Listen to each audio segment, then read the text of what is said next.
got the mic. Yep.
The Open Line Radio Show is supported in part by Finders Keepers Home Improvement Store, the place with your residential hardware needs, small engines, outdoor power equipment, bathroom accessories, electronics, lighting, plumbing, and everything in between. Located in the Southern Development Office Building, at 1006 Surrey Street, Lafayette. Telephone, 3377808149. That's Finders Keepers Home Improvement.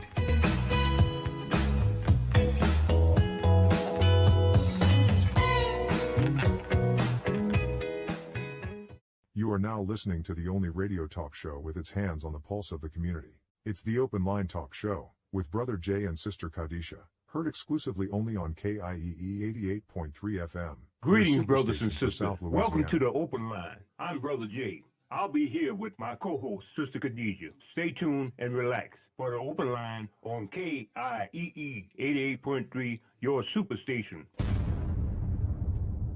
Welcome to the Open Line on KIEE 88.3, your superstation. The views and opinions expressed on this program are those of the hosts, guests, and callers and are not necessarily those of KIEE 88.3 staff or management. Thanks for listening.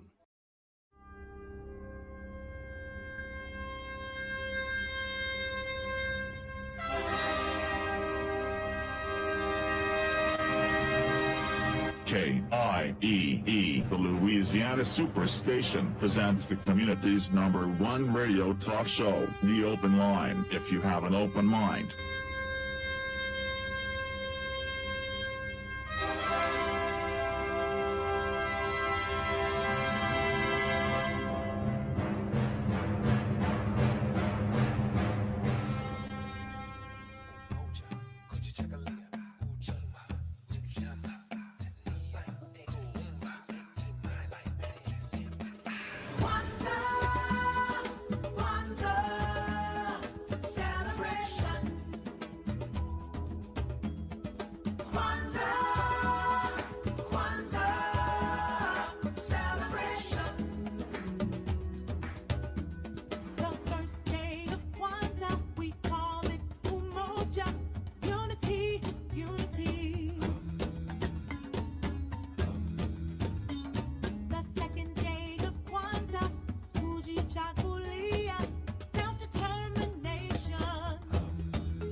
As we approach the end of 2023, may we all spread the good news of joy, happiness, and togetherness through our good deeds. To you and your family, happy holidays and happy Kwanzaa. Habari Gani from KIEE 88.3 FM.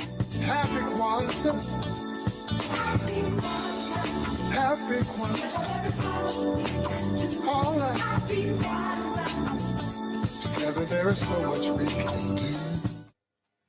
Good morning. Good morning. Welcome to another edition of the Open Line Radio Show here on 88.3 KIEE, your superstation for South Louisiana.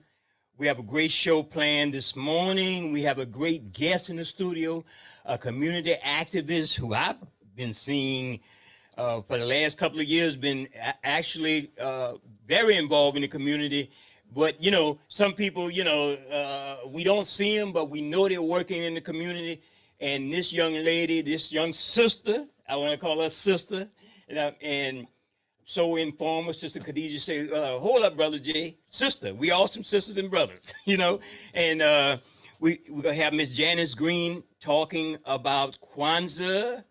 Maybe she'll give us an insight on Brother Takuna, who was a great proponent of Kwanzaa in this area, community activist. Matter of fact, this Brother Jay, I had a chance to run a piece on AOC Community Media on. Yeah, my people, good morning. Welcome to the Open Line Radio Show. This is a rerun, and we're waiting for our guests to come in.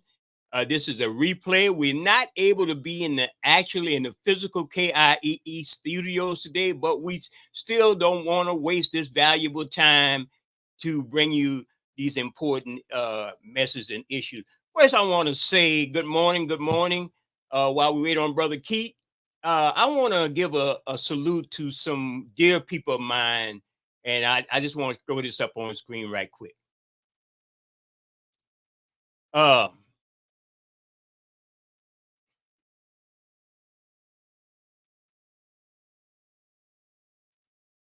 Okay, people, that was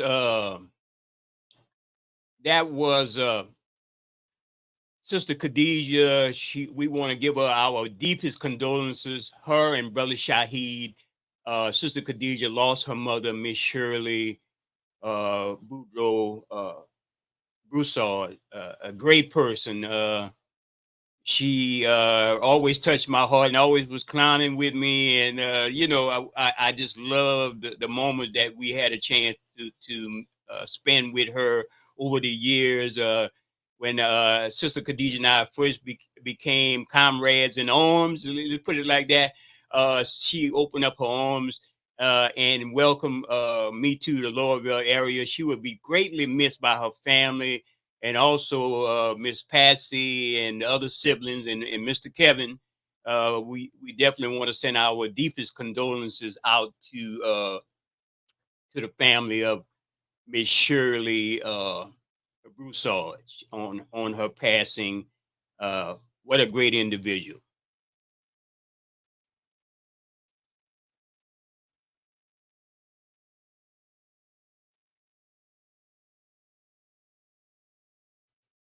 Okay, we could go back to the replay till we get Brother Keith on here at the Open Line Radio Show from my remote studio in an undisclosed location. Certainly we'll be doing some great things in the future here at the Open Line Radio Show. We go back to the replay. Yesterday on my other talk show, but look, first of all, I want to thank the staff and management, Southern Development, Mr. John Freeman, and Mr. Charles for all the great work and wonderful work they do in facilitating these shows on 88.3 FM. Also, shout out to AOC Community Media, our media partners. We are live streaming on their social media platforms, on the Real Talk social media platform. Also live on Cox Cable in the Five Parish area of South Louisiana and LUS Fiber here in Lafayette. So again, we want to give a big shout out to all those who've been supportive of the show over the years. Our last show of the season Hopefully, Sister Khadijah will be joining us shortly. She had some previous engagement, but she said she's coming in today. So we're gonna have some fireworks on this season of Kwanzaa and the holiday season. I want to give a big shout out to my cousin who's a loyal listener and just mentioned her name, Miss LaGuerta Boston, and my other loyal, longtime listener cousin, Miss Agnes Dalcar. I hope she's recovering well. Shout out to my mom. All right, Brother Keith. Good morning, brother. Good morning. You up and ready this morning? Oh yeah. Enjoying some of this weather. Yeah, that weather is kicking. And like I said, we couldn't be physically in the KIEE studios. We have a lot of inclement weathers. Then we had a couple of calamities. Families have stuff going on. Right now, Sister Khadijah is coping with the loss of her mother. And we want the audience who watching us on the AOC. Thank God for AOC, where we got the technology to go live basically from anywhere. And that's why you should consider, Brother Keith, everybody should consider becoming a member. Keith a member, Brother Wallace a member, Sister Khadijah, the whole crew. Shout out to Brother Shaheed, the finders, keepers, always catching everybody back. Shout out to Mr. Kevin on Thursday. Shout out to Mr. Wallace Senegal on Friday over here at AOC Community Media. Brother, are you hearing me pretty good? Oh, yeah, I'm hearing you pretty well, brother. Okay, yeah. So please consider supporting platforms like these. In these times, it's very important to have platforms where we could communicate with the audience and in a meaningful manner. So, Brother Keith, what's on the agenda for the Open Line Radio Show? Hopefully we get our guests on, Sister Khadijah. We can bring her on through the wonders of technology. And get her on soon. Go ahead, my brother. Good morning, Brother Jay. Good morning to the viewing audience. Everyone out there. There's a lot of issues going on, Brother Jay, and I think we need to bring out touch on a little bit of everything that's going on. You got a lot of issues that's going on right now. There's a couple of school closures, flooding. Supposed to have flood. They're opening up sandbag locations. Keep your eyes on the local news to make sure everyone stays safe. But back to what the show is about, Brother Jay. What what I want to open up with is and you've seen it in the news headlines, but you're not seeing it enough, and not too many of our community leaders are talking about it. And um people are sharing this incident that happened in Jackson, Mississippi. The graveyard they found behind, I think it's a jail or police station, one of the two. um I didn't take the time to really find out the details, but um I kind of skimmed through some of the headlines where they done found over 200 over 200 African American males buried, that family's been looking for. Their family's been looking for them, couldn't find them. They went missing, but they found them buried behind a jail or or uh, uh, or that police station, I believe. Um, I can't remember if it's the jail or the police station, one of the two, in Jackson, Mississippi. And not too many of our activists are talking about this. Our community leaders are talking about this. Right. This is white supremacists at its best. White supremacists in disguise, where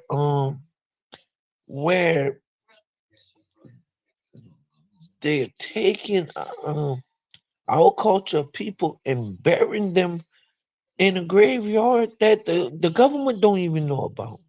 Right. Killing them and burying them there. The federal government don't even know. The people who oversee cemeteries don't even know about this cemetery. That was created by this law enforcement agency in Jackson, Mississippi. And these are actual people that was reported missing, that their families have been lied to by law enforcement. We never seen them. We don't know. We're taking leads. We're trying to follow leads. All the while, they done buried these people in that cemetery. And it's not 2 or 3, 4 or 5.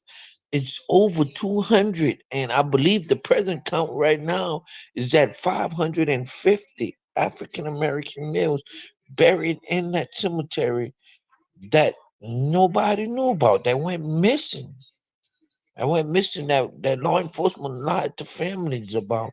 So these when I say we need to attack critical issues and take white supremacists down at the root, these are the issues we need to be talking about. These are the issues that we need to be attacking. These are the issues that we need to be fighting for, because that's blatantly a hateful act. Yes, Brother Keith. For those who are watching, I want to confuse you guys. We are not in the physical studios of 88.3 FM. We actually are on location, and we're doing this through remote interviews. And we'll be back in the physical studios of 88.3 soon. Just bear with us. We have some we have some issues going on with families and so forth. Again, shout out to Sister Khadijah. She's been going through a whole lot, and we want to always support her and Brother Shaheed at Finders Keepers. We want to support 88.3 FM. We'll be back in the studio soon. We have a lot of inclement weather, Brother Keith, down here in South Louisiana. For those who are watching online, you know, I'm waiting on a call from Councilman Dee Reed. She has some important information, and we want to utilize this Cox platform, which serves the 5 parish areas of South Louisiana, to tell them about some different things that's going on. Even when we're cut off from being in the physical studio of 88.3, we know that's a valuable platform, but we're going to work hard to get back on the air. Like I say, I'm going through some things, Brother Keith. You know, in the month of December, I actually, so much bad, what you say, bad luck, bad karma following me. Had a car physically catch on fire. A car physically catch on fire, spontaneously burned up. And I'm dealing with a rogue insurance company that the car dealership forced me into. So I got one of those digging them deep holes thing. You know, I dug one hole to get out another hole and got it in deeper. So I have to take some legal action against that car dealership and that insurance company, especially when you're covered and you're paying your bills and you're paying them on time. So I'm going through some things, you know, so everybody's going through stuff. Sister Khadijah lost her loved one, and we want to give her our support. That's about my ranting, Brother Keith. But we're going to be back in the studios, 88.3. We got some great guests lined up, and we're going to try to take the show in a direction where we could get more information from in and outside this area in South Louisiana. You know, right now, Brother Keith, redistricting is going on. That's the big thing. Correct. Hey, Brother J, while we talking about the redistricting, can you are you able to get some information on that cemetery in Mississippi, in Jackson? Yeah, I've heard about it. Matter of fact, Brother Rashad Ritchie talked about it, and that was people who were in the jail. you know. And go ahead, my brother. Go ahead and you talk on, and I'm gonna try to bring Sister Dee on. Okay, cause I mean that's close to home, close to Louisiana. Jackson, that's close to us, and that's white supremacists at its finest.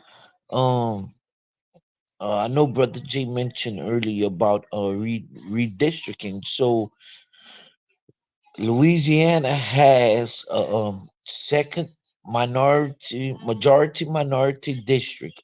Louisiana have a second minority Okay, majority we district. could get in that to Brother Keaton. I hate to interrupt you. We got Councilman Dee Okay. Reed from New Iberia on the line. As I said, we just on the AOC platform serving the 5 parish area of South Louisiana.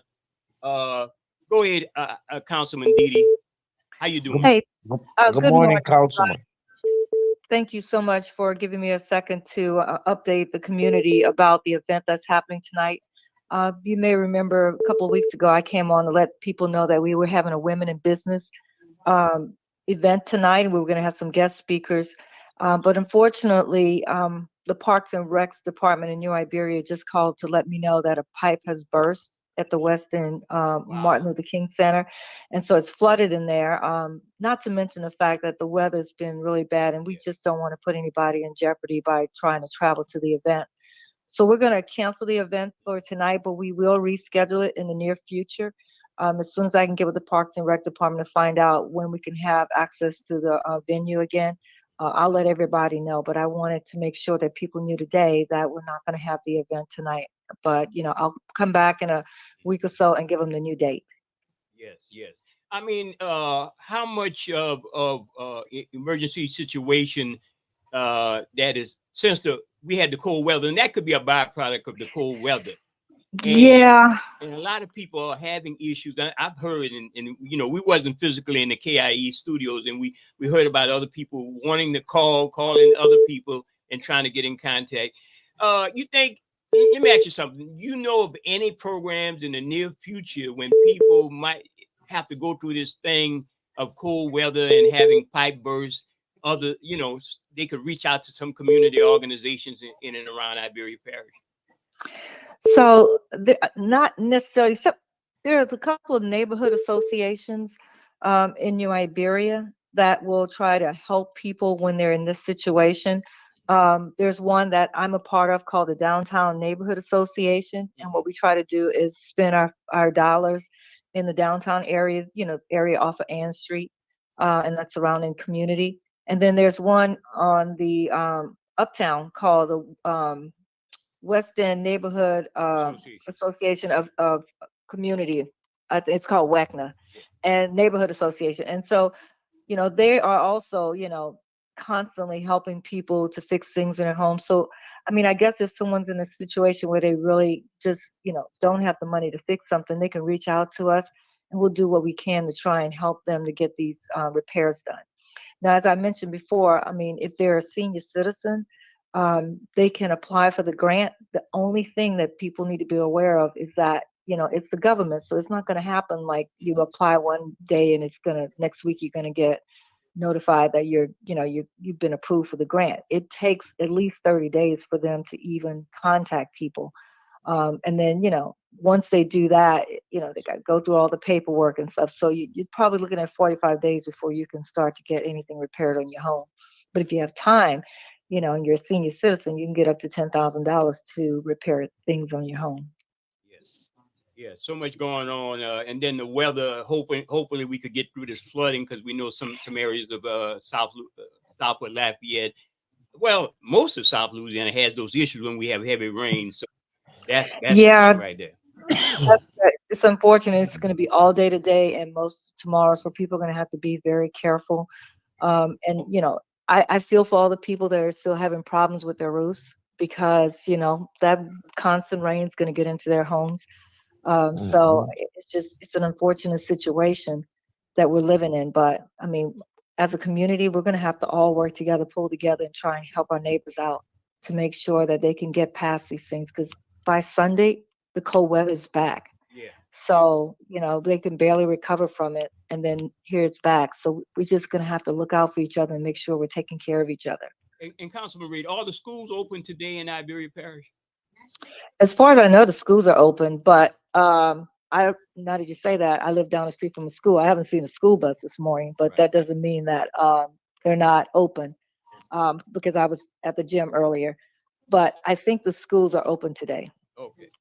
Well, I know there's some headlines that showing that some schools are closed right now. They got some running across the screen now. Katy Parish, Calcasieu, Evangeline, um, Yeah, Jeff all those Davis. parishes are getting pretty hard right now. I mean, the Yeah, weather is correct. terrible out there. I think even Monroe, they're closing the schools because the weather out there is terrible. They got a lot of flooding going on.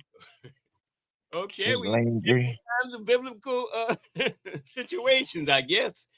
Yeah, I mean, that's what I said. I mean, it's one of those situations where things are probably going to get worse before they get better. And because we don't have enough support in our communities, that means that we got to work together to try and help our neighbors. Okay. Mhm. Anything else you want to add, Councilman Reed? No, I just want people to know that, we're trying to make sure that we continue to bring services to the community, and that we ask that when we do these things, please come out and support us.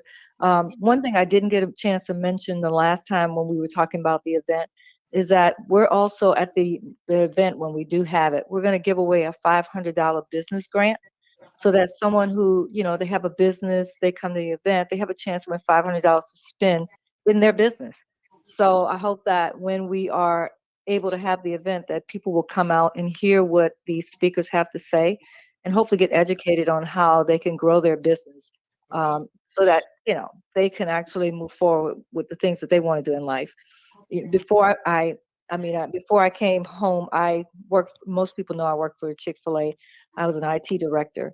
I retired from there, but before I went to Chick-fil-A, I was a small business owner. And it would have been great to have, an event where I could get some extra money. I mean, out of all the things I've done in my life, owning my own business was the best job I ever had, because I was creating my own wealth. So I would say to people, please come out if you really want to be an entrepreneur.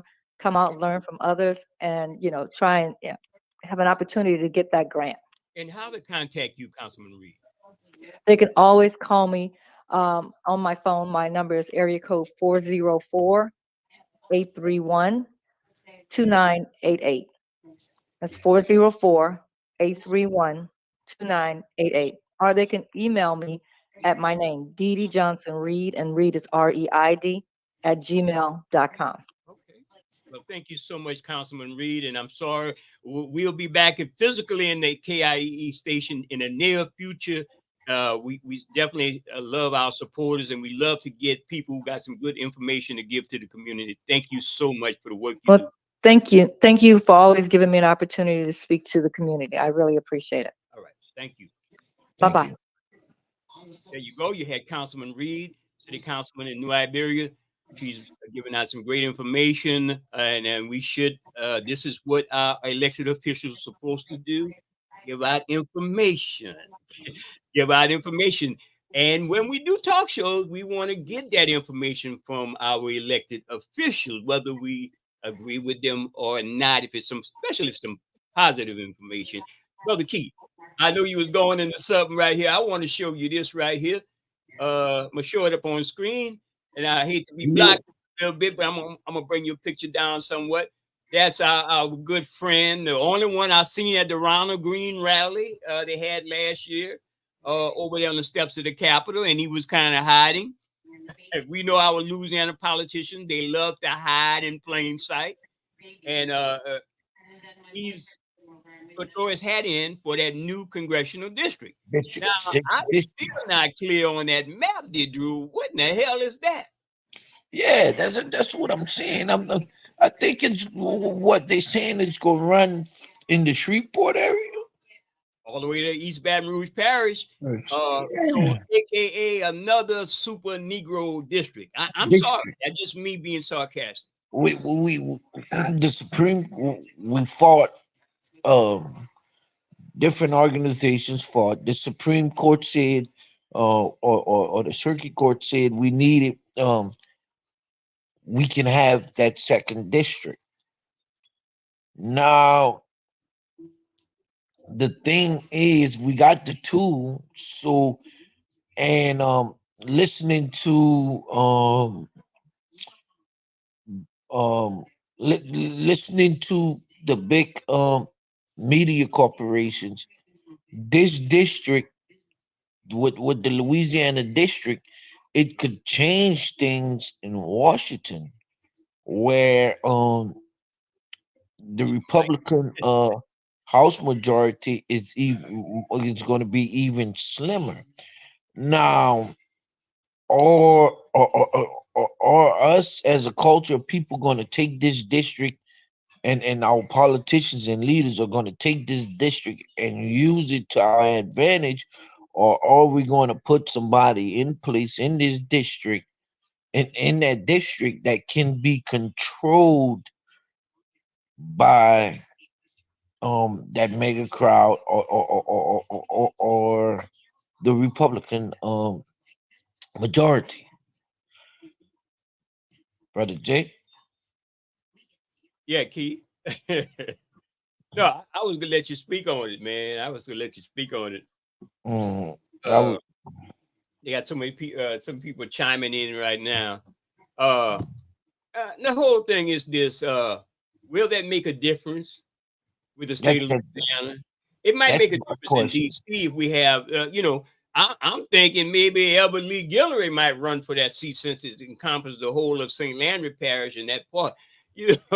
So basically, if Albert Lee Guillory has a MAGA crowd behind him of black folks, and don't say it can't happen in Louisiana, because we've seen some strange things in the political winds that a lot of people, black folks, they like Donald Trump mindset. They think it's cute.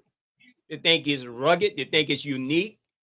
And then Louisiana is basically last in education, last in economic, last in health outcomes. So we got to wonder, we might be first in mental health issues, because we got a lot of crazy people who believe in Donald Trump, who have the same color like us, Yeah. And that's the problem. That is the major problem, And Brother Jay, I know you was talking about Albert Guillory and having mental health issues, but us as a culture, people in Louisiana, the leaders, the politicians, the elected officials,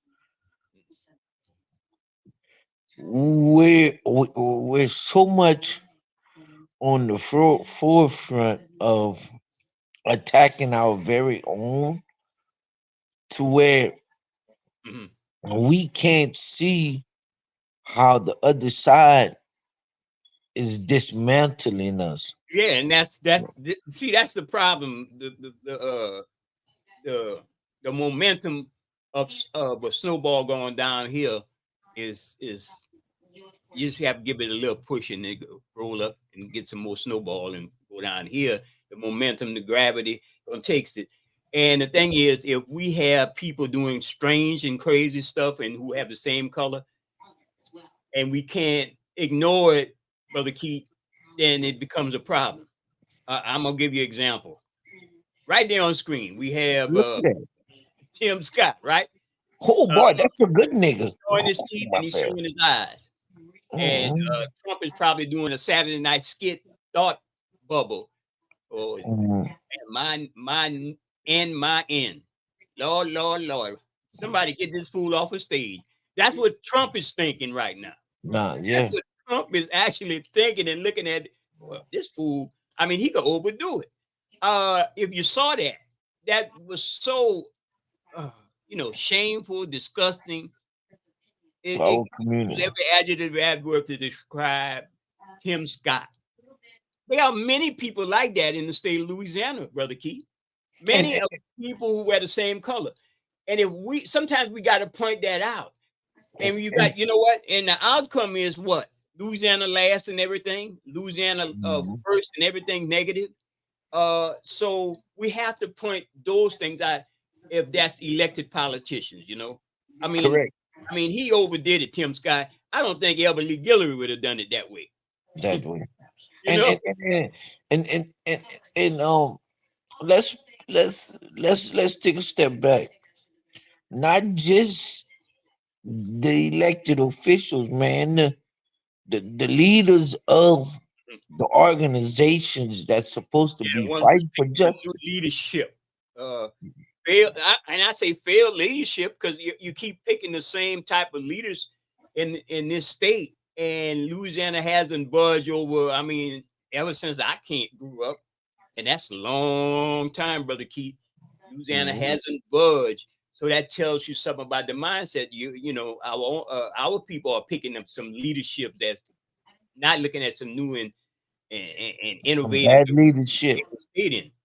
All we're doing is living from generation to generation with the same problems, the same issues. No matter how many degrees we have, how many sororities and fraternities we're members of, how many Masons we have out there, no matter how many science teacher we have in the state, no matter what, we haven't moved the needle. And why is that? And some people say, well, you know, we made it out of the ghetto, got second and third generation people living in nice homes in Youngsville and so forth. But overall, the Black community has been suffering in this state because we have let those type of people like Tim Scott get away, whether they're Democrats or Republicans, get away with a lot of stuff that we don't call on the carpet, man. And I'm gonna tell you this, Brother J, our communities, especially the Black communities, we're not communities anymore. We're not neighborhoods anymore.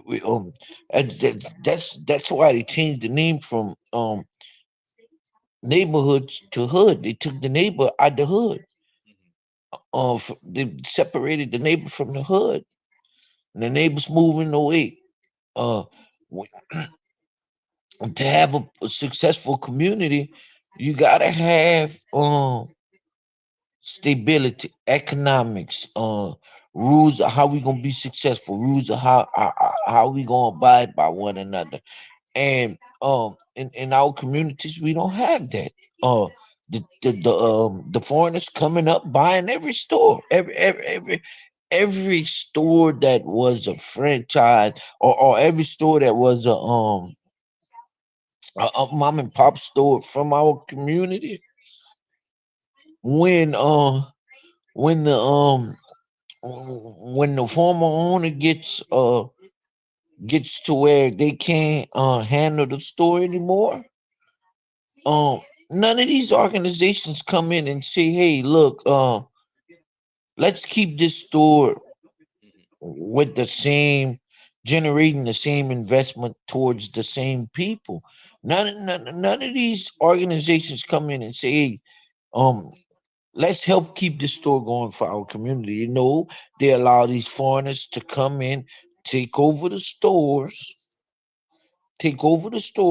and now you got these foreigners making money off of our mom and pop stores, and sending the money back to support their country, and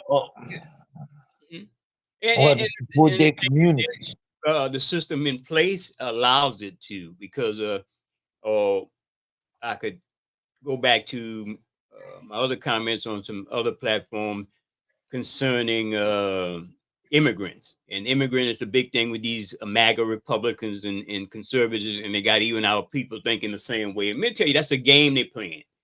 It's just like so many games, they done figured us out.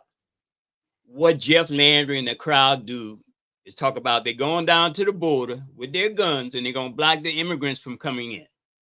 Well, I keep saying this, the Louisiana Sugarcane League and others and the sugarcane farmers, they give a lot of money to these Republicans and these conservatives. And a lot of people in these construction industry, they give a lot of money to these conservatives and Republicans. They give to everybody, give to the Democrats, and I want to leave the Democrats out. But the same group of people saying they're going down to the border with their guns to block immigration are the same people that depends on these very same workers to work for low wages, knowing these people need that money, and they bring them in. And then they turn around and use that whole notion of people, illegal immigrants, they causing crime, they causing a whole lot of stuff. They got black folks feeling some sort of way towards these immigrants, which sometimes I probably do, and you probably do, and we all do, but and resent them. But they the one playing that game. Albert Lee Guillory sat down on the set of the Open Line radio show, and I was there in the background doing the technical work, and he lied, and he said there were the federal government, and I don't know who he's mean by the federal government, Joe Biden administration, whatever, and I'm not a fan of Joe Biden. They are bringing the immigrants in and sending them to these black cities and destroying. Well, we know that Ron DeSantis in Florida, Greg Abbott in Texas has busing these state money and paying to put these people on buses and charter planes and fly them to Chicago, New York, California, wherever there was a Democratic or a black-led city. They were doing this. And so this is the game they're playing on us. Correct. We don't call them in to check about that. We don't do nothing about that other than listen to what they're saying.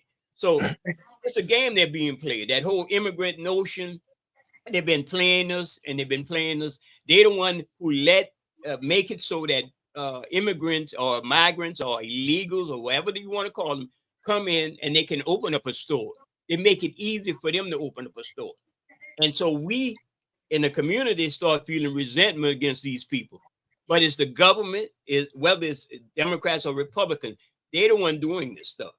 And so we got to, you got to just follow the money, like I always say. Correct.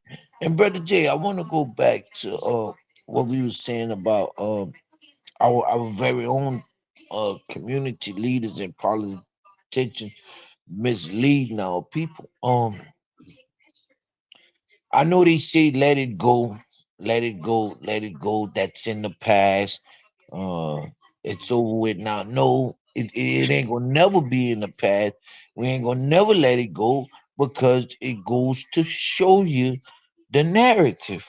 In AACP parish, in AACP New Iberia chapter, President Jerry Brown. Look at that. Look how she played that.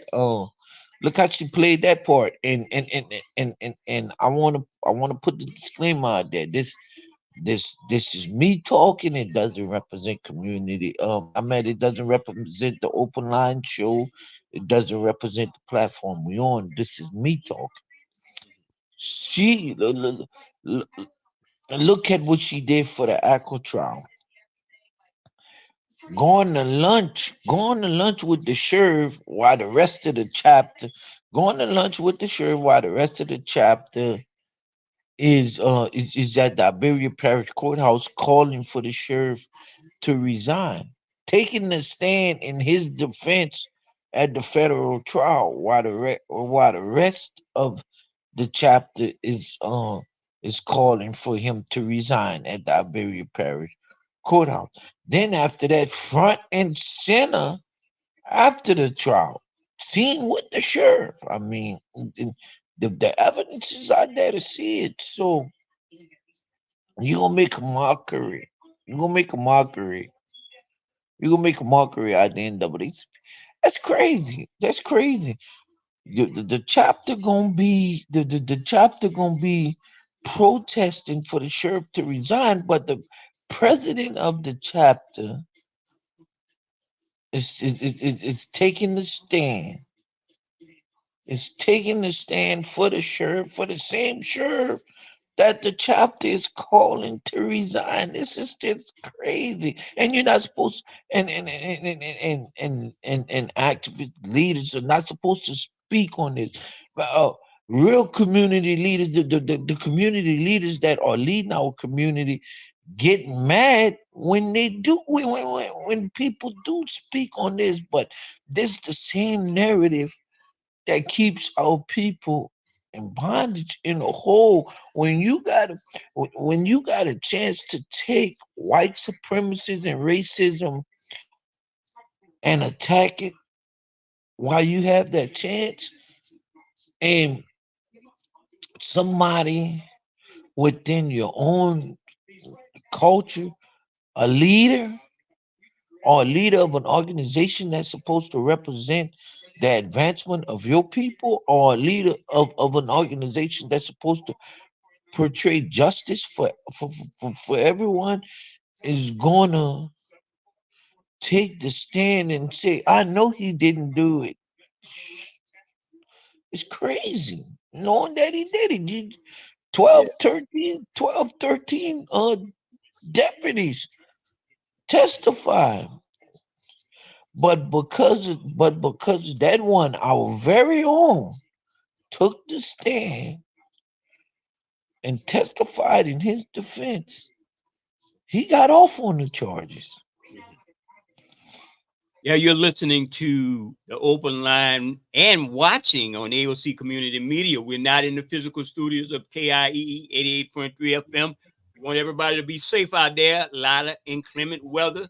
It's like the end of the world type weather, man. We had a hot, you remember?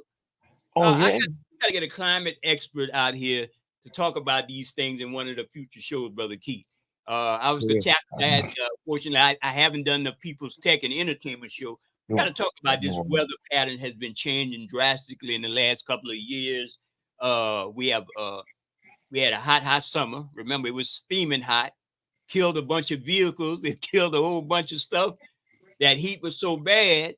And now we had that cold pipe busting weather. Now we got 40 days and 40 nights of rain almost, technically. So I'm wondering what's going to come down the pike in the spring. And Brother Jay, I even seen an article where Louisiana might start seeing earthquakes. I hope not. Well, that'll correlate into all the offshore drilling and they're doing. They don't believe in climate change. They don't believe in to stop burning fossil fuels or to slow down the burning of fossil fuels and look at investing in clean energy, if there's such a thing. So I know New Iberia has got a big investment in the solar industry that's coming to New Iberia. So we have yet to see, the only time I think these people will invest in it, as long as they're making money off of it. New Iberia Parish government is overwhelmingly, the people elected is overwhelmingly support these MAGA candidates that don't believe in, clean energy or environmental protection. So, if there was some money thrown at them, they will basically go for that. So I found out a long time ago, it doesn't have to do with ideology in some senses. It has a lot to do more with money being thrown. So I'm waiting for a guest to call in also, Brother Keith. We know there's an interesting place to go in and look at a lot of articles is the Louisiana Illuminator. There's a story about Louisiana again. It's negative. It's about the jails. I'm sorry, I'm going to have to put this overlay over you. It's Louisiana judges disregard thousands of petitions from the incarcerated. And there's another one concerning the jail, and I'm going to try to pull it up. That's in the Louisiana Illuminator. It's sad that Louisiana continually has to go through the same thing concerning jails. Let's see, I'm trying to find an article somewhat over here. Let me just throw the overlay on top of us and maybe let the people glance at it, and then I'm gonna come back.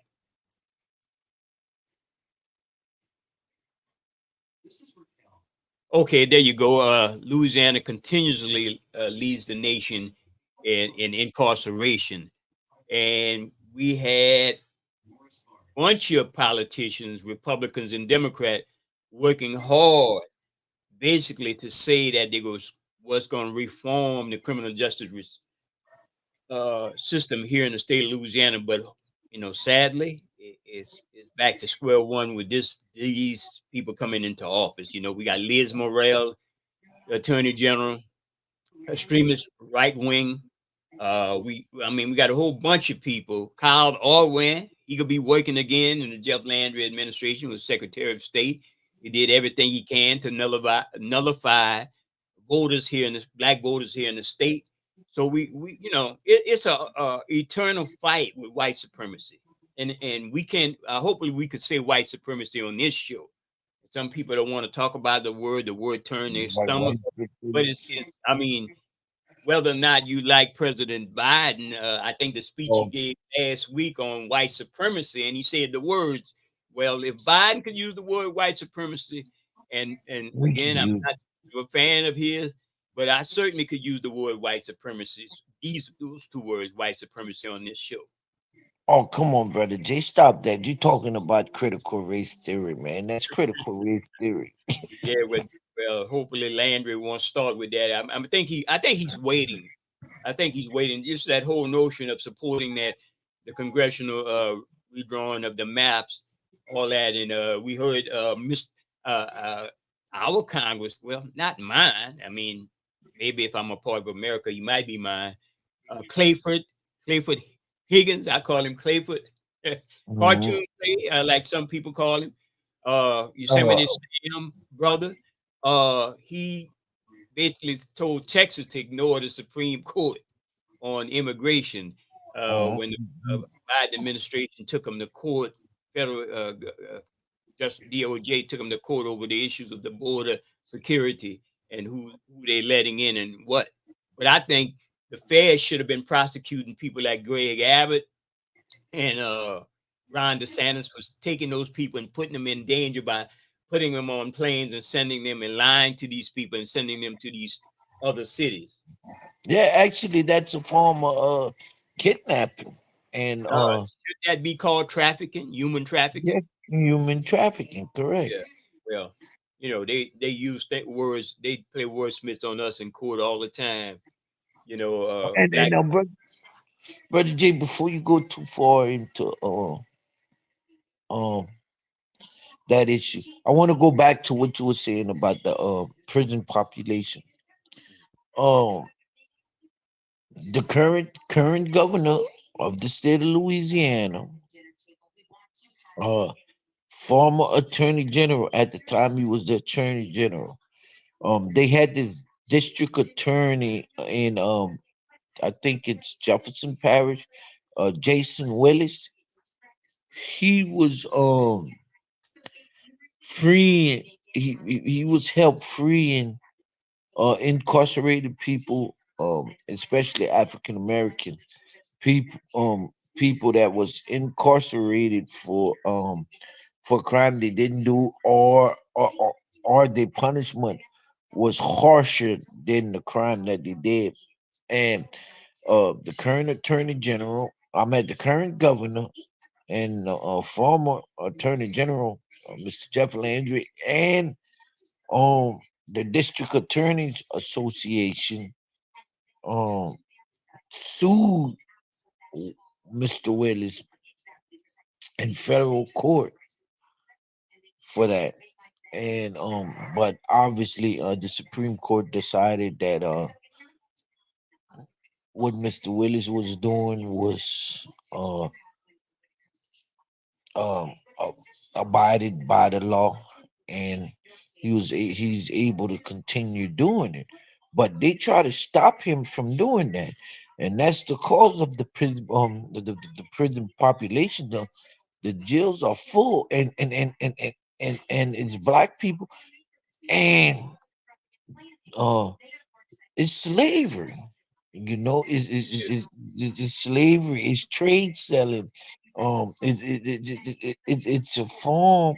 The prison system is a form for them to keep our people enslaved, but legally. And you want to elaborate on it, Brother Jay? Well, you go ahead, brother. I want to get this guest on. I think the guest is called in and they're ready to go. And you go ahead and tell us a little bit more about what's going on with Lafayette Consolidated Government while I get the guest on. Well, I wanna give a 6-month track. I wanna watch. I want to watch what's going on with the current and new administration, which I'm not happy with the makeup of the administration. The racial makeup of the current administration. It's I don't like the makeup, but that's not for me to like. It's for the mayor president to like. And we got um we got 2 new councilmen that represents the north side districts. It's all a matter of waiting and seeing. One councilman on mainstream media, on social media, he said bring him back to city hall and let's fix the thing with the charter. But uh I'm trying to see if is he going to put an ordinance out there to fix this thing to because the only way it can be fixed is to bring back the charter commission and put on the ballot to separate the mayor's office from the parish president's office, to separate the city of Lafayette's administration from the parish of Lafayette's administration, 2 separate administrations. That's the only way you can fix the thing. Separate the funds, separate the and no more formula allocation. And if it's anything the parish need, they can do it by intergovernment agreements.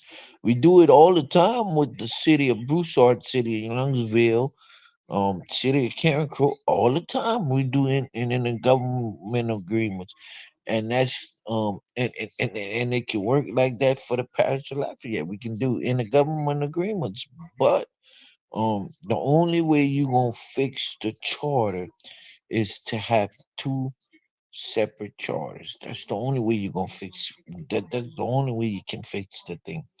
2 separate administrations, or you can have um Lafayette can have a city manager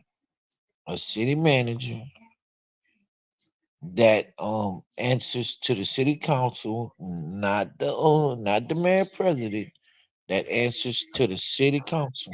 The city council. Brother Key, we're back and we have our guests on. We want to get them on because we now phone's starting to light up on the other end, and we want to get this guest on right quick. How you doing? Okay. Yes, and tell us about yourself and your plight and your issue. And we're on with Brother Keith Falk, my co-host, and we are in a remote location, but we're on AOC Community Media, serving the 5 parish area of South Louisiana, the Open Line Radio Show. We're not in the physical building of KIEE 88.3 today, but we're on the air in Lafayette in the 5 parish area. Go ahead and tell us what's going on. Miss Trula, you can talk. Okay, well, I'll start off. My name is Trula Thornton, and I'm Gabriel Hawthorne's mother. My son is in federal custody, being held in the Lafayette. We lost some audio, Brother Jay.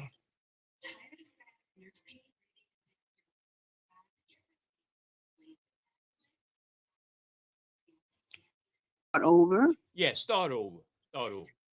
Okay, my name is Trula Thornton. I'm the mother of Gabriel Hawthorne, who's right now in federal custody in Lafayette Parish Jail. I'm calling today because my son is in a situation of dire medical problems. He has chronic kidney disease. He's now in stage 5 kidney disease. He has now been there for over 2 months and he needs dialysis, but he has never had dialysis. And right now, because I have the same disease inherited from me, some of the things that he's going through is in stage. Like the throwing up of bile, passing blood, and he needs immediate attention. And when they have brought him to University Medical Center, however, they always examined him, sent him back, and said that he did not need dialysis. Now, that is an impossibility because we have medical records where he was seeing a physician before he got convicted, and they had all this presented to them, but somehow or another, the message of the seriousness of his disease have not been relayed. And so he's going to be sentenced on the 1st. We have 7 days. But after sentencing, I don't really know how long it's going to still take him to go to federal prison where maybe they would have the correct means to take care of him. But right now, he needs help immediately. Like I said, because it's a very serious situation. And I've tried, I went to, those that are in authority. And I'm speaking to those that are in authority that have jurisdiction over my son's life. The prosecutors, the judge, the U.S. Marshals, I implore you, please, act upon my son's health immediately, because my son needs a lifeline. He has no recourse. A renal diet, even if y'all headed to perfection, is not all. He has to have that with a combination of dialysis now, because he has to have a way to clean his blood. Right. So I'm just doing this as a mother. Yes, ma'am. To try to help my son. And what jurisdiction is it that the prosecutors? Lafayette, and the jail is Lafayette Parish. Correctional center. Is it the Western? Is it the Western District? Yes, sir. It is Western District. Yes, sir. Okay. Have you appealed to anybody in the congressional leadership, Clay Higgins, or anybody, because they have more, some of the federal people have oversight. And I'm not saying that's where you stop. I'm saying where you start making it known to those people, and even the U.S. Attorney's Office, even organizations and groups like the ACLU of Louisiana, the executive director, she has a good track record of at least looking at some things and sending you in the right direction. Hopefully we could get in contact with her also. Have you reached out to those groups? This is what I did. I did reach out to Mr. Higgins' office when my son was first arrested. Mm-hmm. They heard me out, and when actually just kind of turned their head the other direction. Right. So I just proceeded to try to go everywhere. I'll tell you who I have reached out to. I've reached out to the NAACP. Right. I reached out to y'all. Yes. I reached out to the television stations. As you know, they have a lot of power and a lot of influence, and this is like a David fighting a Goliath. Mm-hmm. So I just know that now I have to get it further than the courtroom. Yeah. Further than their offices in order to try to help them, because time is not on this side. No, they don't have time. Conditions you may have to you may have to either email or write a letter. You may have to reach out to the U.S. or the United States Attorney General's office. Merrick Garland's office. Campaign, Brother Key, that she gonna have to do, even on a lower level, because I tell you about some of the fights I was involved in, even with dealing with my car, and that's much more serious life and death. It's a sustained campaign that you're gonna have to do once you haven't not reached the authorities and even legal people in your area, you have to reach further out. And what I promise to do is take your story and get some more information and take it to brothers who I've seen make an impact, like the Carl Nelson show in Washington, D.C., Brother Rashad Ritchie, groups and people who I followed and they mentored me in the way they do those talk shows. And you have to take it beyond just, just being on a talk show. You have to do the work and you have to take it to the talk show. Okay. And that's a serious situation and you don't have enough time. Right. That's my fear, sir. Go ahead. You know, because like I said, I battled this. I battled it. Mm-hmm. So I'm right now where we at, they take them so long with so much red tape and basically guidelines of why they can't file for medical. And I don't even understand. I know that you have guidelines, but when a person have life and death, that should be that should be your main consideration. You handle whatever you have to handle in court with his sentences and everything, but give him an olive branch to live. My son have no recourse. If you're not being treated, you can't do nothing but go downhill. And they haven't been treating him right. I think he need dialysis. They're gonna. I would want to talk to him. Sorry. I said, would y'all like to talk to him? I do have him on the phone. Yes. Hey, they want to talk to you. Good morning, my brother. Good morning, brother. They say good morning. Morning, how you doing? You're doing great. Tell us your story, my brother. Yeah. You're on live television right now. Tell them what's going on. They said. All right, well, man, first of all, my condition, I was born for this, all right? The whole entire situation, man, started from a conspiracy case that was built against my brother's old lady. It wasn't even a conspiracy case at first. It was some type of drug situation she had going on with an undercover agent. Now, I own a restaurant. I was one of the only black-owned restaurants in my town. I have a criminal history that I changed my life around, man, and I've been having my business for like 6 years. And where I'm from, it's a small town. It's one of those, peninsula towns. I'm speaking in sense of the atmosphere of the society that I'm in. I'm doing very well. We had a lot of people, I guess, that just didn't like what was going on. I would have a lot of different run-ins with the police trying to sabotage our business. They was making drug busts in front of my police. They were actually coming into my actual lot, trying to bust people with drugs, making it seem as if it was me. So ultimately, they drug me into a conspiracy case.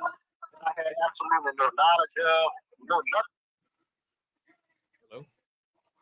Oh, they cut him off. They cut him off. They cut him off. They listening to him. Yeah. I hope he don't get in no trouble. Yes. And and so you have a legal team on the ground handling any type of business for you guys? Yeah. Do y'all have any legal help? Yes, sir. Or an attorney? He does have an attorney, sir, but Don, I'll let you kind of go into that. Yeah, the attorney is basically saying that he keeps on saying that like they don't have any pictures, they don't have any videos of Gabriel doing any illegal activity. They don't even have a picture of the girl coming at the restaurant. They don't have none of that. But not only that, sir, okay? And as a mother, all that got to be addressed here. But right now, I want some action on my son's life, man. Here's the thing. The young lady tried to do the right thing after they gave her a sweet deal. I don't really have any ill toward her.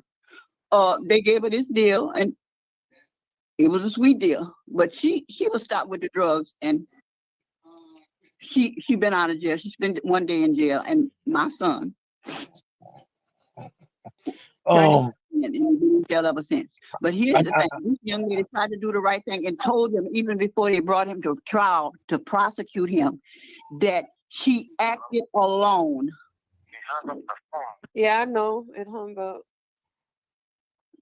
He's Huh? back on the phone. Okay, all right.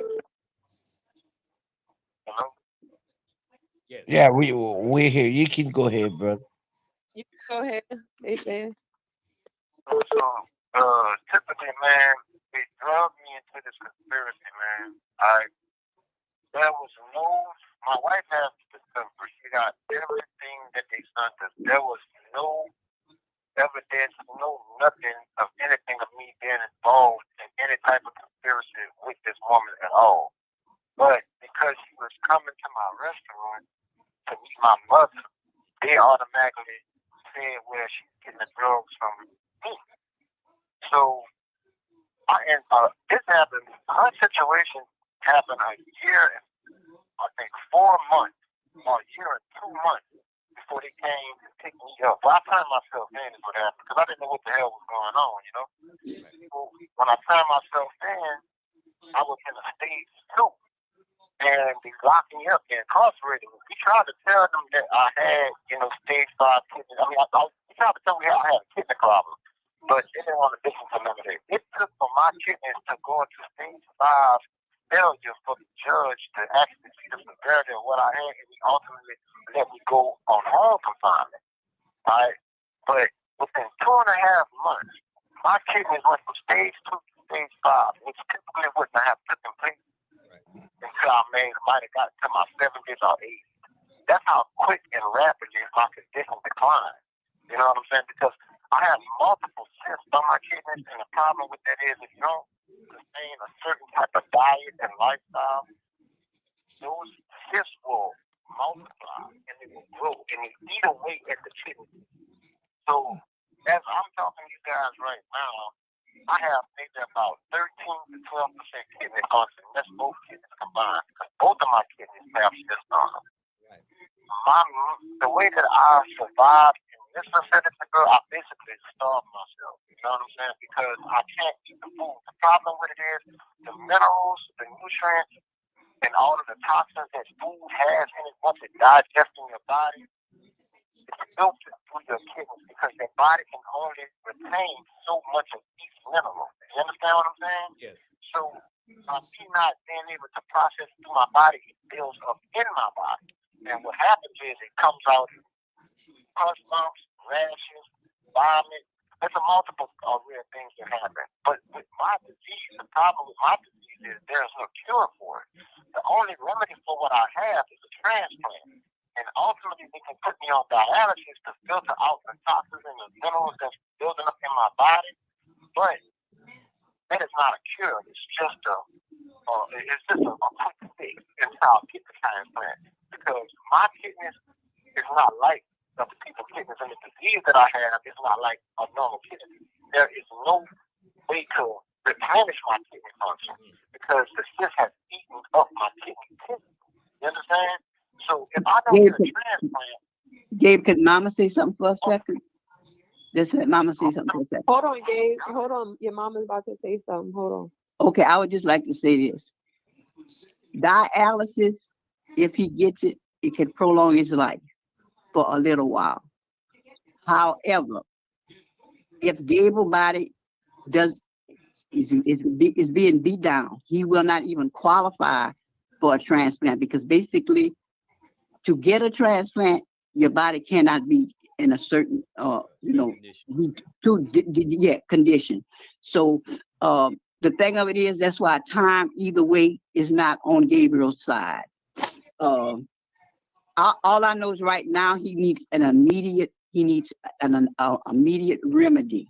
Gabriel needs an immediate remedy, and that's right now. This other stuff we're gonna talk to y'all again, and it'll be more. If you don't mind, I'll go to you all before we come on air in a private setting. Okay, but I do have medical records and everything that will prove to y'all that Gabriel is in stage 5 kidney disease. So by them, the recommendation from the hospital saying treating for blood pressure. The blood pressure never gonna go down because the kidneys, you gotta treat the kidneys. Cause high blood pressure. They basically sent me to the hospital when I was in New Iberia.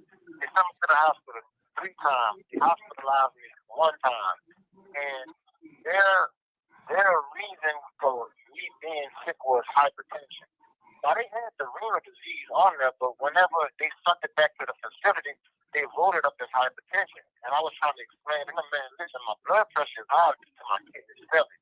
Not my kidneys failing due to my blood pressure being high. It's the opposite way around. No matter, and I was trying to explain to them that no matter what type of blood pressure medicine you put me on, my blood pressure is going to remain at a certain level due to the fact that my kidneys is just operating at the lowest level there is. In other words, there's no other stage I can go in at this point because I'm in the end stage. It's like having stage 5 cancer. You know, there's no way I can reverse it. The only remedy for it is dialysis, but ultimately a transplant. I normally typically weigh about 200 to 205, man. I'm 175 pounds right now. Because I have to starve myself because I can't eat none of the food that they give me. They give me all the wrong food. And the only thing they are giving me is water. And they just started giving me that. At first, I wasn't even getting water. I was dehydrated for the first month and a half when I was here. And then when they finally sent me to the hospital, the doctor ordered that I get more fluids. But other than that, he's telling them that I'm all right. He cannot assess my disease because he's not a renal doctor. Renal doctors are specialists specified in the area of kidney disease. So no hospital doctor can truly give me a true assessment of what they're looking at when it comes to my lab work because they don't know what they're looking at. Only a renal doctor can say, okay, well, you're high over here, you're low over here, how it can make an assessment to me to tell me how to adequately assess my diet to fix my problem and balance off my kidney function. But my kidney function is so low to the point to where now I'm just in survival mode, man. You know what I'm saying? That's what I mean. But overall, what caused this is the fact that I was basically, wrongfully convicted, man. There was nothing. I mean, my family right there on the phone with you guys, they can explain it to you. You know, I don't have the court transcript because the court transcript is $2,700 to get my court transcript for what happened in court. But there was nothing brought up against me. I basically was convicted off of hearsay, and technically just them saying he did it. There was no proof that I did anything. This is the DEA, right? These people said they had 10 agents in a surveillance helicopter in the air, right? But now one of them took a picture of me, none of them have a recording of me, none of them have me doing anything for a second. You know what I'm saying? Dave, listen to Mama. We want to address that in private. Let me just say this. My son Life has. If I would have never been incarcerated behind this felonious charge that was brought against me, I wouldn't be in stage 5 kidney disease right now. Right, Dave. Listen to Mama, Dave. You know, Dave. I don't understand. Your mama trying to tell you somebody. Huh? Dave, listen to Mama. Number one, your life has changed forever. There's no turning back. He's never going to go back to where he was before they arrested him. Okay. But right now, you are waiting for sentencing, and we have to do certain things in private. Right now, the thing that's most important is your health, and we're going to address this other stuff. Like I said, we have to be wise. Okay. I'm totally with that, but they have to understand and know where this all stems from. I wasn't in stage 5 kidney failure, is what I'm trying to say. I had stage 2. And at stage 2, you can live. You can live well until your age. I could have grew old and still had functioning kidneys. But knowing that I have stage 5 kidneys now, my life is ultimately dependent on dialysis and ultimately curable by a transplant. And what I'm saying is this would have never even been a factor if murders would have took place. But due to the fact that it is, now I'm in a position where I need medical attention that I can't get. I need a transplant that has been prolonged. And if I don't be able to get a transplant or put in a position to where I can get a transplant and facilitate my condition to where I can sustain a stable functioning of the functionality that I have left, then man, the only other option is me ultimately dying in my sleep or something. It's a silent killer. I can't see in the inside of my body. I adjust my diet according to the symptoms that I'm facing. And I'm throwing up at night in my sleep. I got all kind of sores in my head. My back is constantly hurting because my kidneys are so swollen. It's pushing my lower internal intestine through my stomach, bro. You can literally see it. You know what I'm saying? Right. So there's a whole lot of things that I have to, look at and go through just to mitigate what I'm feeling. You know what I mean? Because I haven't seen my doctor in almost 3 months, man. I was seeing him every 3 weeks.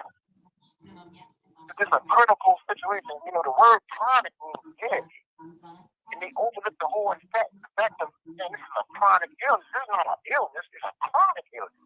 You can't assess a leg gunshot wound the way you would assess a head gunshot wound. It's 2 different critical injuries. You understand what I'm saying? And these people act like I got the time to go. Yeah.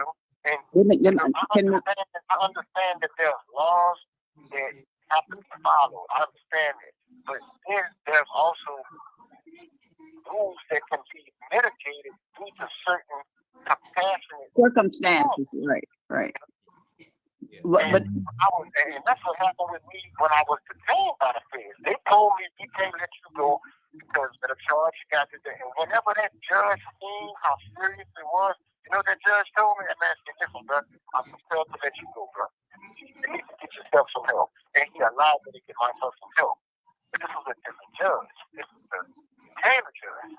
This judge is the sentencing judge. It's a different judge. So they all got their own, I guess, perception of the way they handle things. But at the end of the day, the ultimate fact is this. I have a critical illness that is not being facilitated properly at all. I'm basically taking care of myself with the wits and the understanding and intelligence that I have about my disease in a system that, is giving me absolutely nothing. I can't eat none of the food. I can drink the water. And I'm living off of packs of oatmeal, tuna fish, graham crackers, and potato chips. That's what I'm eating here. And some days I don't eat at all because I got to give my body a day or two so I fast. And that's why I'm losing so much weight, because I have to give my body time to push out the calcium that's in me, the protein that's in me. If not, it's going to build up and it's going to come out of my body some other type of way. And I'm at risk of catching heart attack, liver disease, heart disease, and a whole array of other diseases that come along with this disease that if it's not facilitated properly, that is the ultimate outcome of what's going to happen to me, man. Now, my body is fairly strong at this stage. All I need is to be able to go to my doctor, get my transplant, and give me a chance to, to heal myself. If you want to put me back in jail, I'm fine with that. I don't care. But I just need help. You know what I mean? I need somebody to understand, like, this is not a walk in the park. Like, I don't have the luxury of patience and waiting for this. Because I can actually die in my sleep. This other week, man, I'm sleeping and I'm vomiting up in my own sleep. I had to jump up and pick the stuff in the toilet. It was an acid and fluid, but what am I supposed to do? I'm in jail. You know what I'm saying?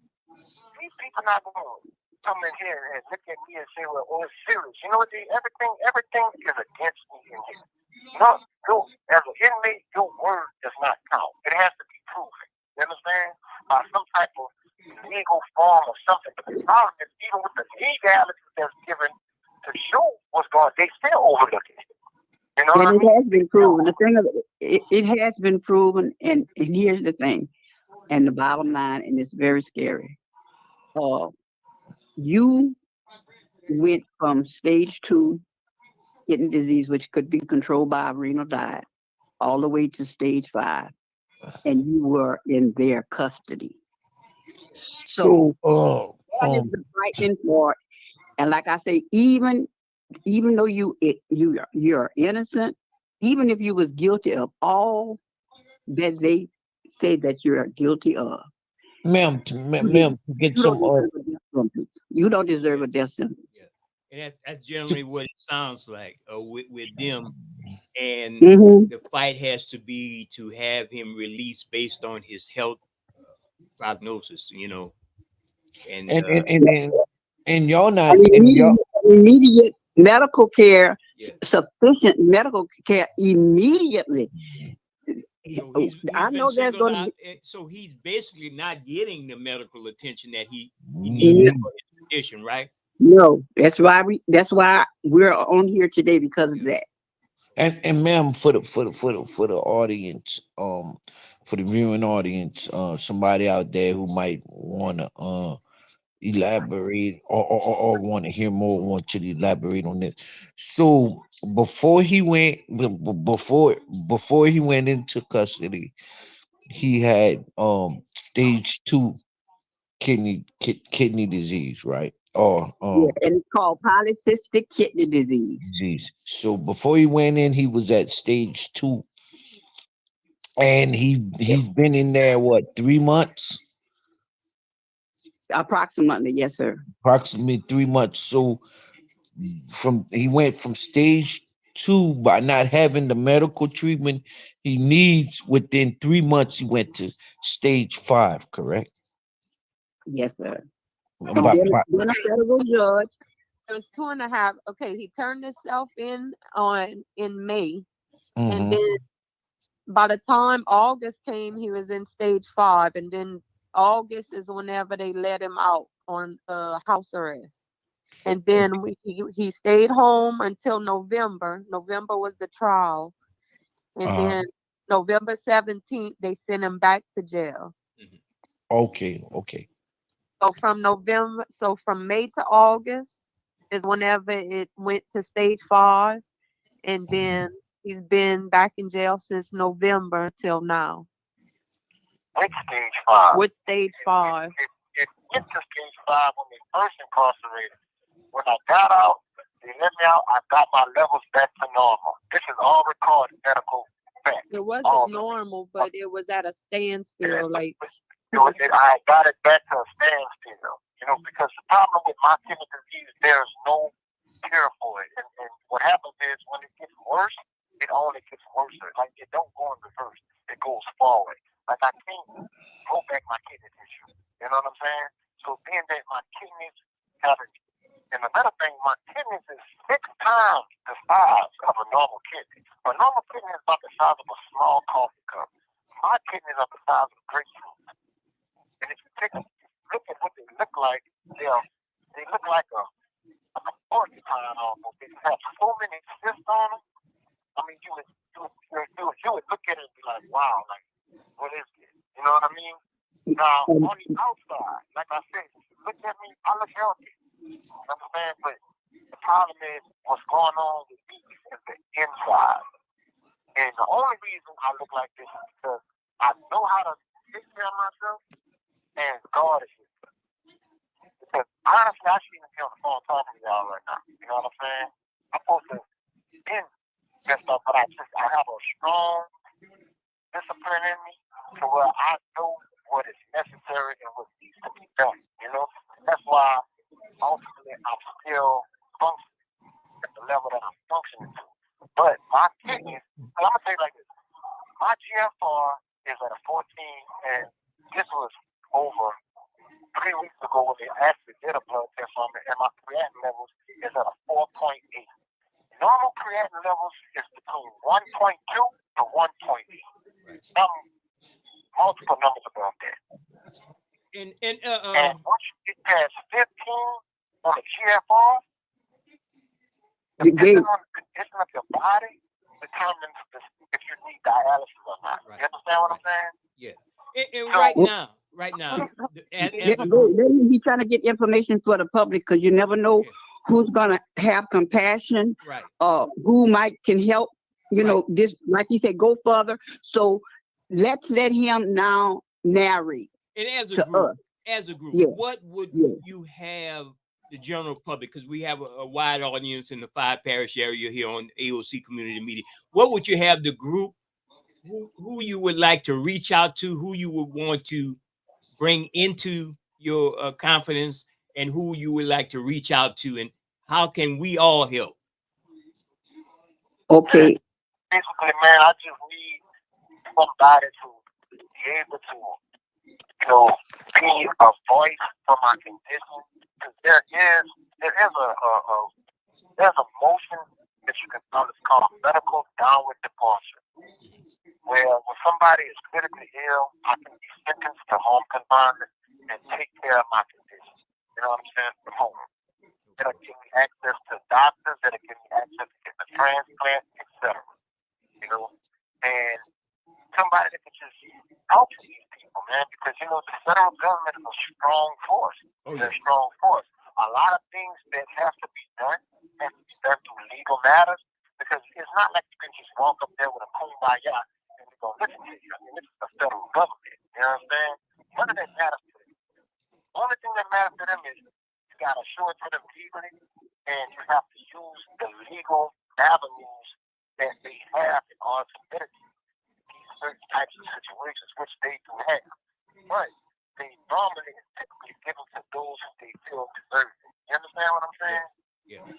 So, Gabe, the other thing, maybe right quick, we can address is the fact that you did file for a retrial due to certain evidence that was suppressed in different. It was denied because they said that the girl signed a plea agreement saying that I was a co-conspirator with her. But as I explained to my lawyer, that is a plea agreement. She never made a statement. She never made a testimony. She didn't even come to court, sir. You understand what I'm saying? Yes. She didn't even come to court. Now, this is the woman that the DEA. I would rather talk about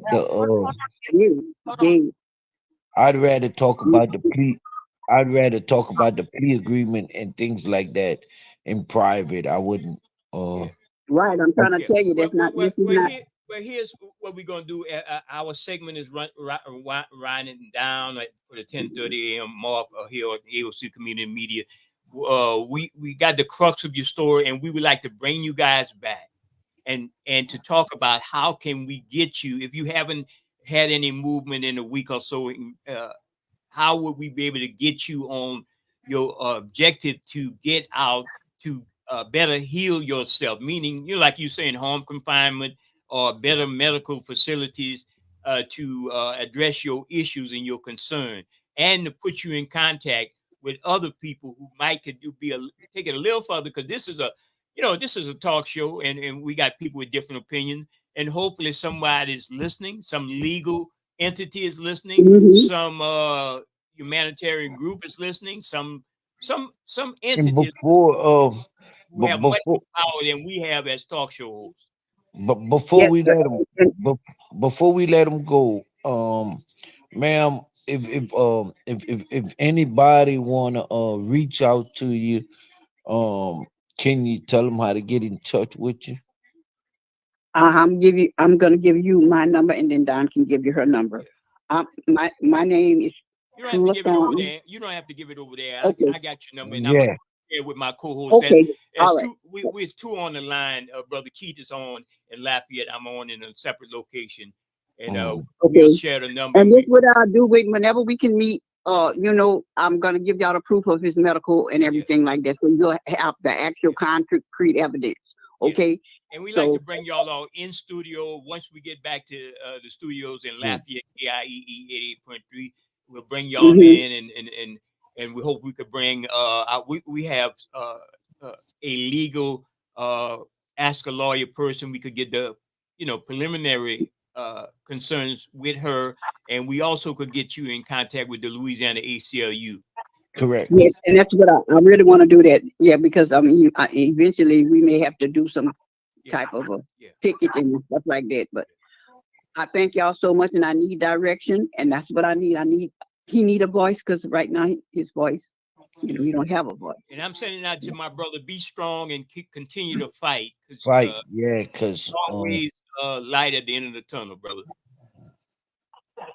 Yeah, man, I have no choice, you know what I mean? This is my life at stake, so, regardless if somebody help or not, I got to depend on God and the intelligence that God gave me in order to survive this situation.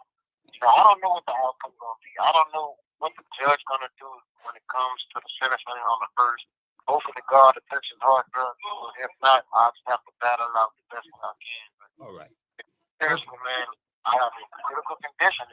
It's not being facilitated at the degree to mitigate the ultimate outcome, which is, death, to be honest with you.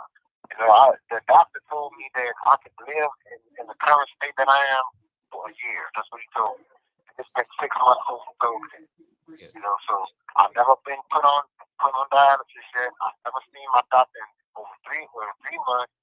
I mean, I'm just basically freestyling, based off of just the symptoms that I'm going through, trying to, say, well, maybe I'm too much of this, so I'm gonna stop eating it, just see if it goes away, And that's basically what I've been doing, because I don't have nobody to tell me, well, Mr. Hawthorne, your potassium levels are too high, your phosphate levels are too high, because they never brought me to the doctor yet, and they keep saying they're gonna bring me, but they never bring me, So, I mean, ultimately, bro, whoever is out there that could shed some light on the situation or have any type of information that can, help me get in a better position due to my situation, because, I mean, I am in a federal custody. I have been convicted. I was found guilty, and I'm awaiting sentencing. I do have a window where the judge can give me a lenient sentence to where I can go home on home confinement. Yes. I won't be able to go anywhere. I'll still be in jail at my house, but I'll still need to get the chance to go to the doctor. Yeah, well, my brother, we definitely gonna push that narrative right there, to get you on home, to get you out there, if we could get better situation. Yeah, better healthcare. And again, we have to go into another segment, and we appreciate you guys coming on and giving us that great information, and hope that we do those shows for the love of the community. And before you go, you said you reached out to the local NAACP, correct? Yes, sir, I did. Okay, and they all right. said that, they did say they were looking into it, and so, I'm just waiting on a response. Yes, okay. Okay. All right. Thank you so All much. right. Thank you so much for coming on. Okay. Okay. Thank y'all. Thank you. Well, Brother Keith, that was very interesting, and we have a continuing fight within the Louisiana criminal justice system. And Brother Jay, it just goes back to show you what we was talking about before the guest came on, or before we went into the Lafayette Consolidated Government issue. But and while you talk about that, I want to get Brother Nat on the phone, because he was trying to call in, and Brother Nat is he's go ahead, Brother Keith. It just goes to show you how our people go through the prison system, and they're mistreated. This is a family crying for their loved one to be medically treated for an issue that's a life or death situation. While incarcerated in the Lafayette Parish Correctional Center. This is here in Lafayette Parish, where they refuse to give him the medical attention he needs while in federal custody at the Lafayette Parish Correctional Center. So if anybody can help the family, get in touch with the hosts of the Open Line radio show, community organizations, our leaders. This is the time where you step up, because You heard his family say it's a life or death situation, and time, and doctors have told him time is not on his side uh right now. So um Brother Keith, we got brother anybody on the line. anybody that have Hey, brother. information out there or can help. Good morning, brother. Brother Nat, longtime fighter from undisclosed location. If you want to say, he could say it. You see you out on social media, always supporting him. And shout out to Sister Salita McCall and the gang out there towards that way. Yes, sir. I'm in New York right now. It don't matter. They can't catch me, and I'm being Yeah, that's the I'm kind like of brother. King George. That's the kind of brother I like I to can't roll stay with. too long. They can't get Yeah, I can't stay too long. Yeah. I heard that brothers stuff on the radio. Yeah. It's sad. But if I could do anything for where I'm at, I would do anything I can to help. Yes. But I want to talk about this slavery that's going on. Is what? If you read the slavery in the jailhouse. Yeah. And you know, brother, I know what you want to say. I know we got limited time, but let me ask you something. Does that new congressional district runs across Alexandria? Yes, sir. These people are crying up in Alexandria. Oh we man, don't have no representation. I hope Albert Lee Guillory run for that seat. No, really not. Yeah, they really crying. Yeah. Let me tell you, if you read the laws, right, they tell you you're a slave when you go to jail. Yeah. And we had a sheriff over here when they said Christians out. Y'all teachers said, well, what are we going to do about our free labor? See, they look at us as slaves. Right. And it's just like the Abraham Lincoln so-called freed the slaves, and a lot of people got mad. They said, what are we going to do? It's the same thing happening right now in Louisiana. Yes. What are we going to do since our free labor getting out of here? Yes. And it's sad, and people need to understand. The best way to avoid that is not go to jail. Try the best you can not to go to jail. You know, we already have it hard when we don't go to jail, and it's 10 times worse when we do go to jail. Yeah. And they treat you just as such, as a slave. I just look at the article. I just looked at the article in the Louisiana Illuminator and say Louisiana continues to lead the nation in the number of people being incarcerated. Either we got a whole bunch of bad people, or we not locking up the right bad people because they're all in Baton Rouge, I think. Well, they all over. It's just we don't have the money to fight the simple charges that we get. Mm-hmm. You know, we don't have enough money. We get these court-appointed lawyers who work for the police department and enforce it. So we can't fight when we do get simple charges like everybody else. You see, because little Johnny could do something and he'll get probation, and I can do the same thing that little Johnny do, and I'm going to jail for 5 years. Or even they put me on probation and have their fingers crossed. What should I do something to go to jail? You see, so the thing we need to do is not go to jail, follow the laws. You got to understand, Louisiana is on the Napoleonic law. In other words, you can go to jail for anything in Louisiana.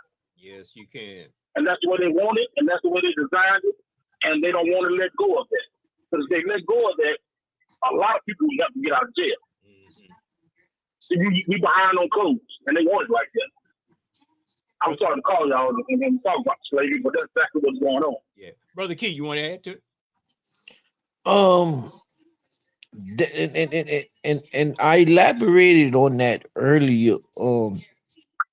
At the first part of the show, how the prison system, the prison system is a way to keep our people in bondage, and is a way to keep the slavery system going.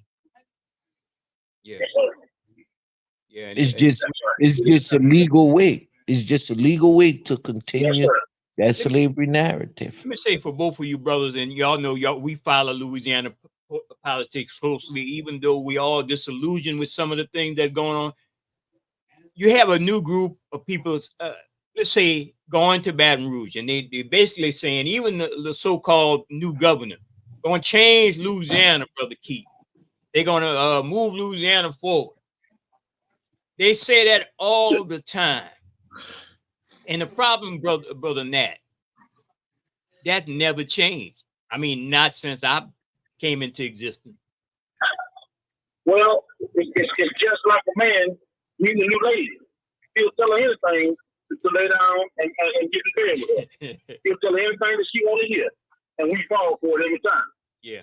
You see, this just don't start in the jailhouse. It starts in the 3rd grade. They study our kids in the 3rd grade, and they train them to go to jail. Right. If you don't watch out. Right. You see, they do studies on all this. But see, what they tell us is the stuff that we want to hear to get in office. And when they tell us that he's seduced by it, and we say, yes, you're the best man for the job. And when they get in office, just like some men, when they get big on, they don't want to call back no more. They throw your number away, and they block your number and hope they don't see you no more. And that's exactly what's going on every time somebody gets in office. Right. And that's what I think. And it's pitiful. Again, a lot of our elected politicians thinking that new district going to save Louisiana, that new congressional district. I say they're just going to gerrymander the numbers again, and it could be the same thing. I mean, I don't even see that person going to DC and doing anything positive other than doing status quo. Because Troy Carter is a big ass disappointment to a whole lot of black folks. That the one the other super district out of New Orleans, I call it a super Negro district. That's all they're doing for us, making a couple of super just to placate us, while they continue to consolidate their power. You know. Correct. Yes, sir. But you don't see nobody talking about raising minimum wage again. No. Mr. Ed Louder than Alexandria, District 26 tried to get minimum wage raised. You see, they told him, no. Governor, he was a man against that also. I'm sorry. I think it was if I'm not mistaken, either last year, Governor Edwards proposed the minimum wage, but the supermajority voted against it. Super MAGA majority. Yeah. Yes, sir.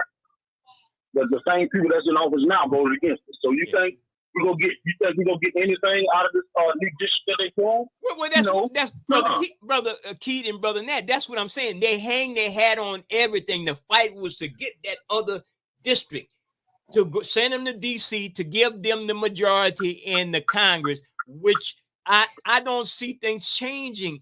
Or it's good that we concentrating on the national, but Louisiana is basically last in every damn thing. We might be last and just opening our eyes and breathing. Hey, this the thing. Brother Ned, brother Jay. This the thing. Louisiana Democrats ran Sean Wilson, an African American, as its front runner. And you are starting to have people that was on the Democratic Party Commission, the DPCC, that are coming out publicly saying they supported and voted for Jeff Landry. Well, why would you run? Why would you run this Democrat candidate if you're not going to support your candidate or vote for your candidate? There's a black community usually played in the state of Louisiana. They have Katie Benhart right here out of Lafayette, out of Youngsville, the headquarters of white supremacy. She is the head of the Democratic Party, and the young brother Devontae Lewis, he brought that out. Why is she still there? Why is she still ahead of the Democratic Party? So even if I'm a registered independent, I might tend to vote Democratic progressive issues. The fix is still in, no matter how you look at it. So independents don't even have a shot at doing anything.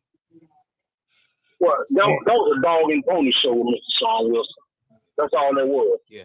I'm gonna say it just like that, and I don't hate to say it, but that was a dog and pony show.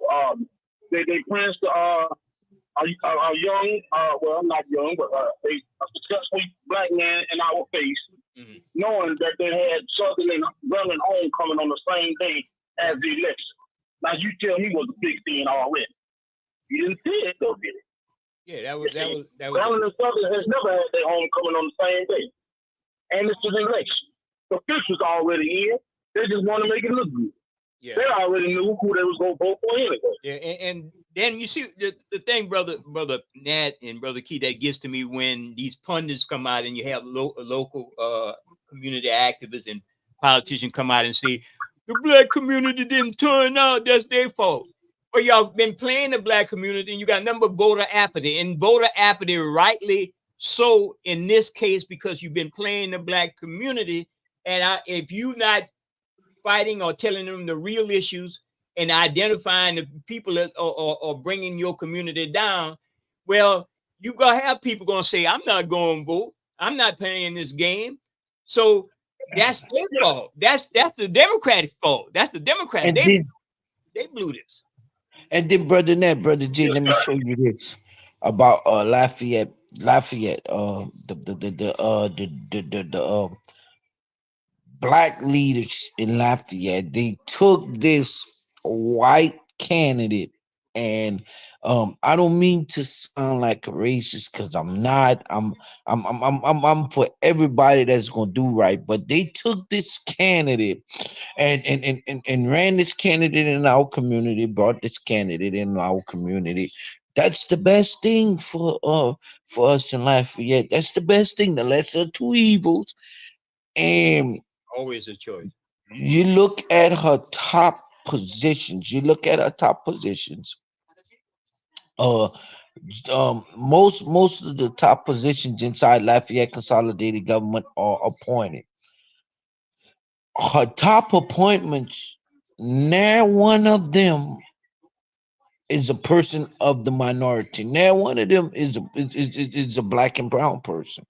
The chief of police, who have been silent, who Josh Guillory appointed, who have been silent throughout all these years of working under the Guillory administration, is she decided to continue to roll with that chief, keep that chief head of the police department, where we saw African Americans. I think Brother J, we posted that video up not too long ago where one of her officers kick slammed a guy for no reason, and kick slammed him on the ground. Where we already know the union in Lafayette, the police union and the civil service, they're the white supremacist group that's running the police department in Lafayette. We have probably a few good officers in there, and I know of one or two. But generally, if you are a black person serving with law enforcement and you know something is wrong and you don't speak out and you don't try to change the narrative of that law enforcement group, you're part of the problem.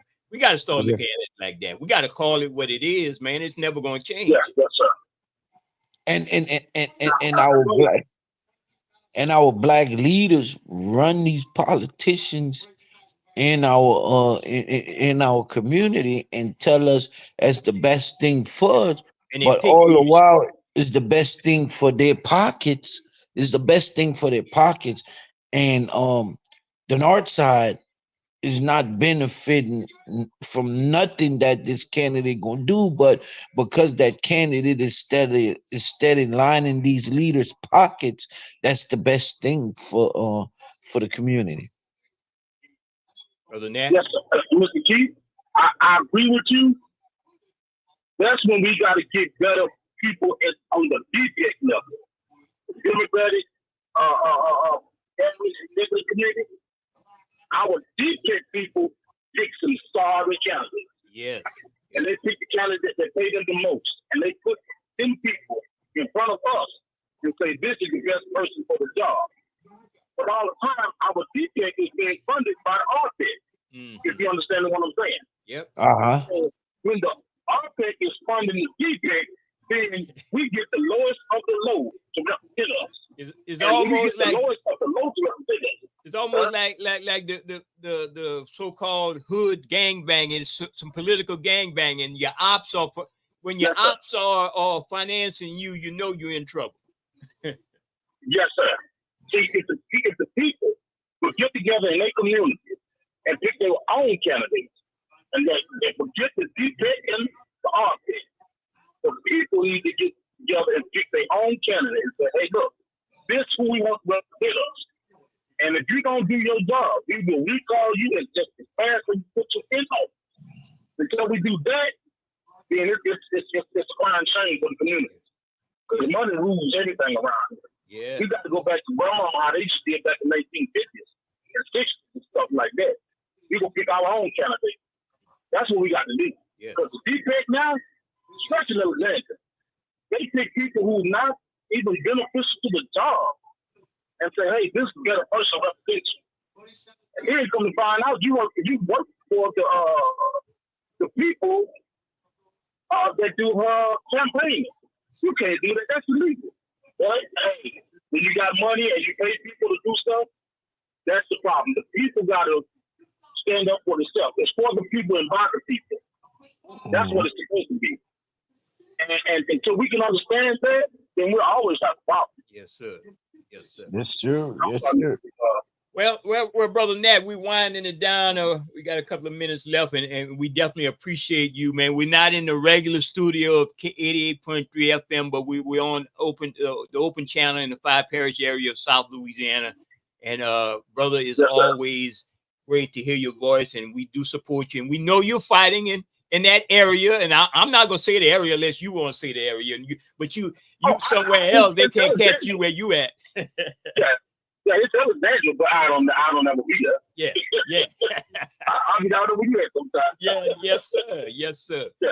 And we appreciate you, my brother. And we're gonna follow you, Brother Keith and I. We're gonna continue to follow what y'all doing out there, you and Sister Salida and all of y'all. Your Brother Tavares Swafford. Don't that name run off your tongue like that he got $1 million? I like to get some of Mr. Swafford $1 million. And I gotta see. I gotta see. Yes, sir. All right, brother. Catch you down the line. All right. Thank you. There you go. That was Brother Nat out of the Alexandria area, since he gave his disclosed location, and he's a fighter out there. Him and a whole group of community activists. They'll be doing some live almost every night on Facebook. So check them out. Brother Nat Turner and Sister Salida McCall and Brother Tavares Swafford. Check them out on Facebook. And before you got some closing statements, my brother? Yeah. Before we go, you talking to Brother Nat? No, Brother Nat is off. Okay. So before we go off, I just want to recap on and let the audience know that if anybody can check out the situation that's going on at Lafayette Parish Correctional Center. This young man is in dire healthcare need that they refuse to give him, or they refuse to assess his condition. Anybody out there that can help or has the means to check into that situation there, check into that situation. You can call the number that's rolling on the screen if you need contact information to get in touch with the family. Just if you can assess that situation, reach out. Please reach out. I want to give my deepest condolences to Sister Khadijah. I'm going to put that picture up on the screen again. Same thing here.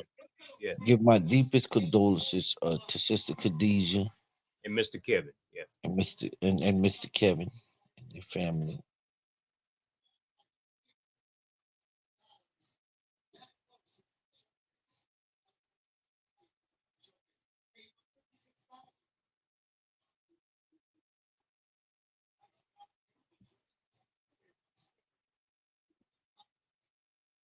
Yeah, well, Brother Key, I'm gonna catch you down the line.